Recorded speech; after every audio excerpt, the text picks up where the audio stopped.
Hey guys, and here we are. It's March and nothing much to report from me, so let's just get straight into it. To kick things off, we have none other than the great Avnish.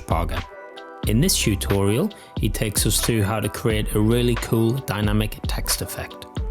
First we learn how to set up the text and then the effects we are to use. We then add some colour, and after that add some animation.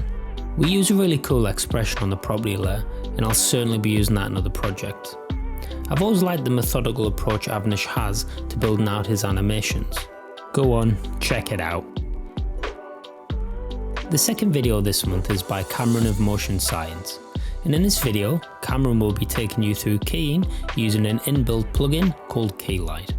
This is a very thorough and in-depth tutorial. Personally, I find keying very tricky, and just seeing how Cameron approaches certain shots really helps with my own understanding. The problems I've faced in the past are probably trying to overkey things as opposed to keeping it more simple. Anyway, enough of my problems. Certainly check out this tutorial if you're new to keying or just interested to see how it works. Check it out. The third tutorial is by Dope Motions, and there's nothing better than a quick video combined with a roundup. This video goes through some of the really handy and time-saving shortcuts in After Effects. Some of my favourite are splitting layers and changing the resolution of the composition so you can work with it quicker, and trimming the in and out points of a layer. I use these daily and recommend taking the time for anyone to learn them, as you'll save a lot more time than doing everything manually. Plus, it means you don't have to use the mouse. The fourth tutorial this month is by SonduckFilms. In this video, we will be learning how to create a chaotic stretching effect for titles.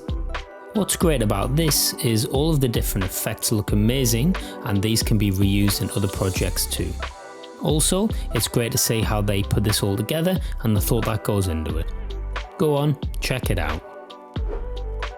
The fifth and final video of our roundup is by Motion Nations, and again we have a really great text tutorial. In this video you'll learn how to create a really smooth scaling text animation, and what I love about this is the simplicity and how versatile this concept is. You can really apply it to anything and it'll definitely work. Check this one out. Alright, well thanks again guys. If you liked this video and would like to see more, please give us a like and hit the subscribe button. Also hit that notification icon too. If you have any questions, please put those in the comments, and also head over to our website, aftereffectsbeginner.com, and sign up to our newsletter.